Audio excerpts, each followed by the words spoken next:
Hello guys, welcome back to my channel.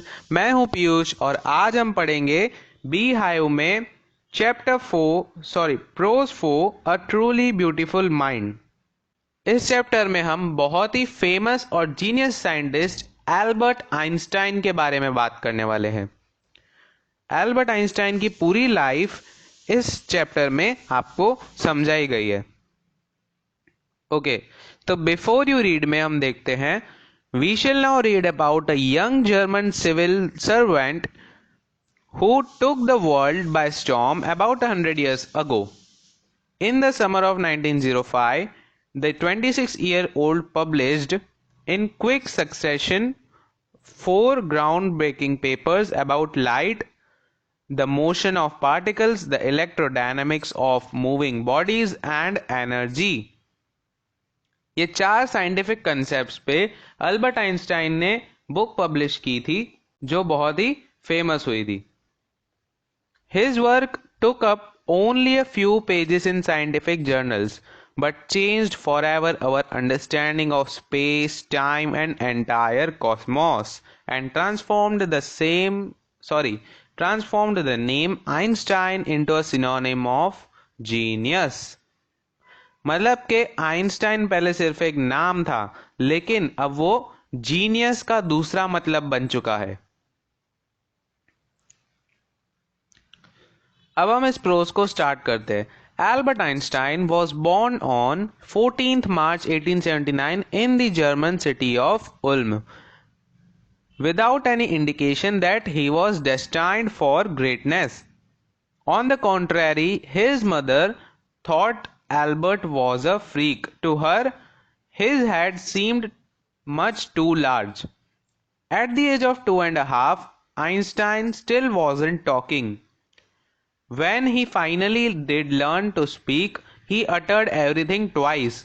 Einstein did not know what to do with other children, and his playmates called him Brother Boring. अब होता क्या है, सबसे पहले Albert Einstein का जन्म कब हुआ था?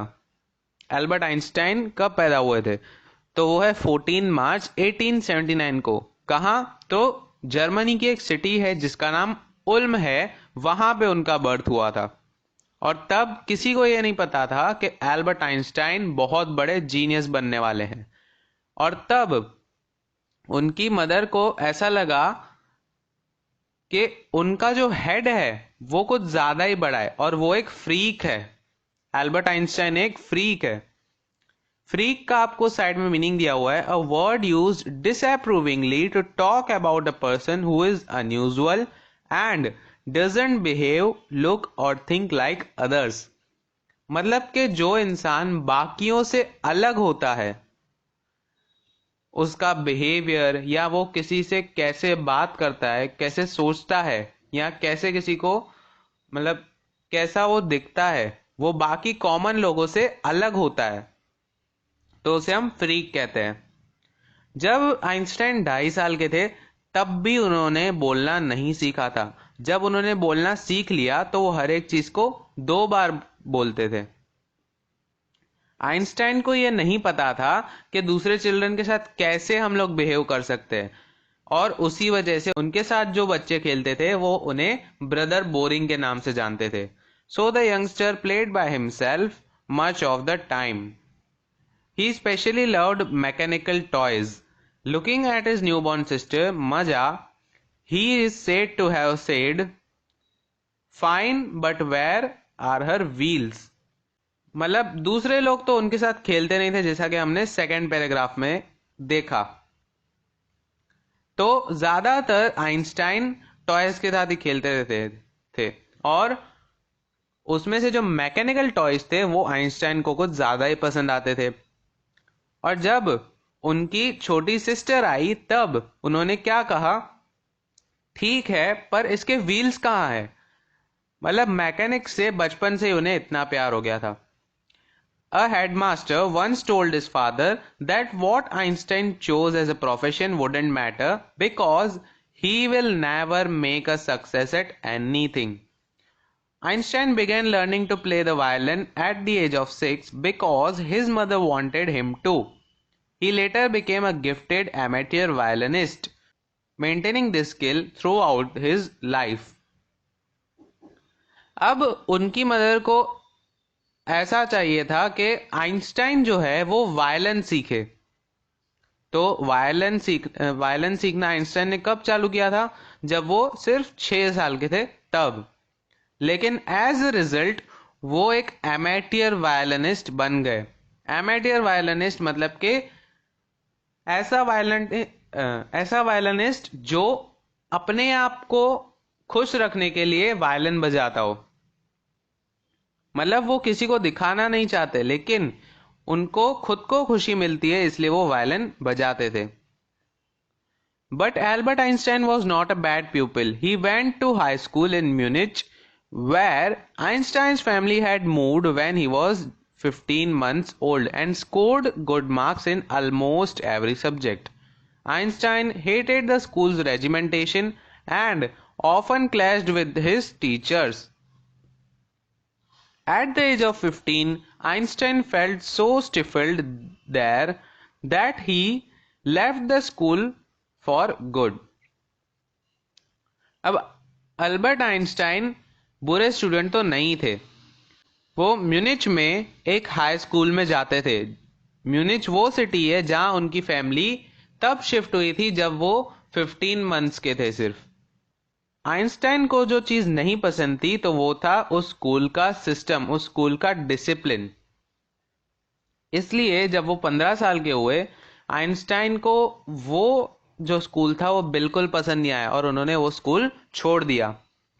The previous year, Albert's parents had moved to Milan and left their son with relatives. After prolonged discussion, Einstein got his wish to continue education in German-speaking Switzerland in a city which was more liberal than Munich. अब होता क्या है, पिछले साल मतलब कि जिस साल उन्होंने स्कूल छोड़ा था उसके पिछले साल एल्बर्ट के पेरेंट्स उसे रिलेटिव्स के साथ छोड़कर मिलान में शिफ्ट हो गए थे और बहुत ही ज्यादा डिस्कशन करने के बाद उनकी इच्छा पूरी की गई। कौन सी इच्छा? स्विट्जरलैंड में एक जर्मन स्पीकिंग सिटी में पढ़ाई करने की, जो कि म्यूनिच से कुछ ज्यादा ही लिबरल था। Einstein was highly gifted in mathematics and interested in physics, and after finishing school, he decided to study at a university in Zurich. But science wasn't the only thing that appealed to dashing young man with the walrus mustache. अब Einstein जो थे उन्हें mathematics और physics बहुत ही अच्छे से आता था और स्कूल फिनिश करने के बाद उन्होंने जूरिच में एक यूनिवर्सिटी में स्टडी करना शुरू किया था। उसके बाद he also felt a special interest in a fellow student Mileva Maric, whom he found to be a clever creature. Mileva Maric करके एक फीमेल स्टूडेंट थी जिसमें आइंस्टाइन को इंटरेस्ट हुआ और मिलेवा मैरिक के हिसाब से आइंस्टाइन एक बहुत ही क्लेवर क्रिएचर थे। This young Serb had come to Switzerland because the university in Zurich was one of the few Europe where women could get degrees. Einstein saw in her an ally against the Philistines. Ally मतलब a friend or an associate. Philistines मतलब a word used disapprovingly to talk about people who do not like art, literature or music. मतलब कि उन्हें एक friend दिखने लगा था Mileva Maric में जो कि फिलिस्टीन्स के अगेंस्ट थी। फिलिस्टीन्स मतलब कि वो लोग जिन्हें आर्ट, लिटरेचर या म्यूजिक नहीं पसंद होता। फिलिस्टीन्स वो लोग थे उन आइंस्टाइन की फैमिली में और यूनिवर्सिटी में जिन्हें आइंस्टाइन कुछ अजीब से लगते थे। The couple fail in love. Letters survive in which they put their affection into words, mixing science with tenderness. Wrote Einstein, "How happy and proud I shall be when we both have brought our work on relativity to a victorious conclusion." मतलब कि letters भी कुछ मिले हैं जिनमें जो couple है, मतलब कि आइंस्टाइन और मिलेवा मैरिक, दोनों एक दूसरे को लेटर्स लिखते हैं और उन लेटर्स में अपना जो लव है वो वर्ड्स के थ्रू डिस्क्राइब करते हैं और उन वर्ड्स में साइंस का भी मिक्सचर करते हैं।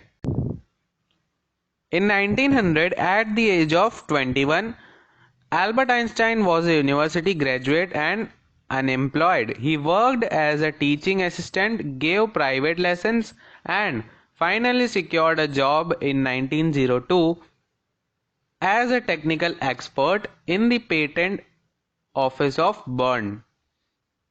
While he was supposed to be accessing other people's inventions, Einstein was actually developing his own ideas in secret.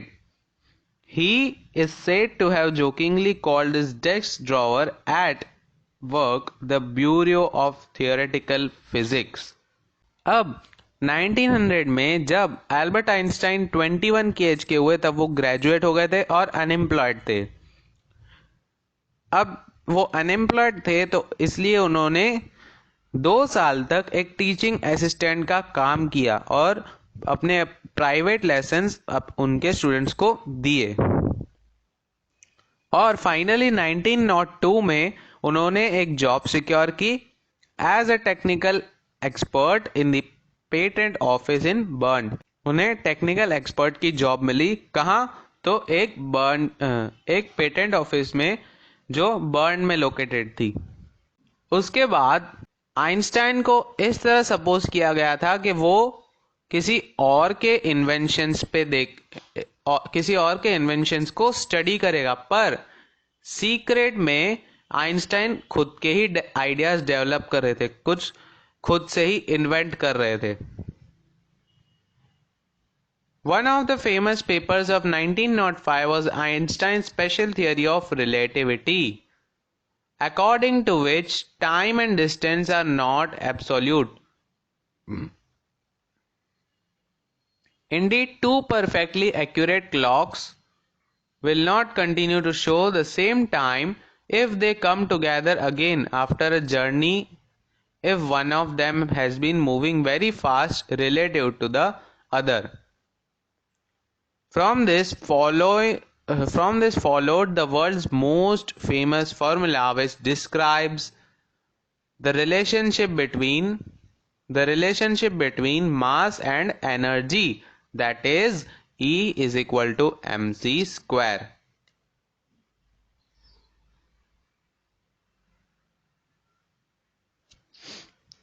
In which E stands for energy, M stands for mass, and C stands for the speed of light in vacuum, which is about 3 lakh kilometers per second. 1905 में जो papers publish हुए थे उसमें से सबसे famous है Einstein की relativity की थियरी, जिसके हिसाब से टाइम और डिस्टेंस कभी भी एकदम परफेक्ट नहीं होते। एब्सोल्यूट का आपको मीनिंग दिया हुआ है साइड में, मेजर्ड इन इटसेल्फ और not in relation to anything else. और उसका एग्जाम्पल देते हुए बताते हैं कि 2 क्लॉक्स अगर साथ में ही टाइम दिखाना शुरू करे तो भी वो परफेक्ट टाइम नहीं दिखा सकते, दोनों सेम टाइम नहीं दिखा सकते। और उसकी वजह से ही ये फॉर्मूला जो बहुत ही फेमस है वो एग्जिस्टेंस में आया। E is equal to M C square, जहां पे E का मतलब एनर्जी होता है, M का मतलब मास होता है और C का मतलब वैक्यूम में जो लाइट की स्पीड है वो, मतलब कि हर सेकेंड में लाइट 3 लाख किलोमीटर्स ट्रैवल कर सकती है। ओके उसके बाद while Einstein was solving the most difficult problem in physics, his private life was unraveling.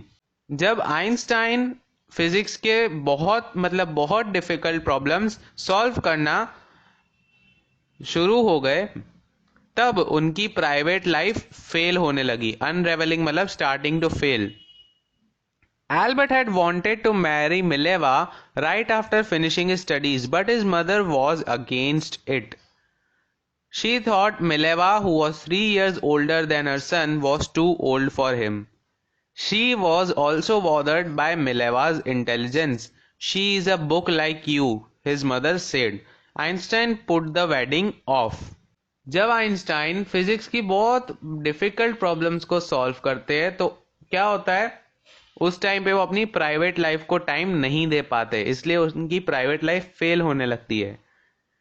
Albert क्या चाहते थे कि एग्जैक्टली जब वो अपनी स्टडीज फिनिश करते हैं उसके बाद वो मिलेवा से शादी कर लेंगे, लेकिन उनकी मदर इस बात के अगेंस्ट थी।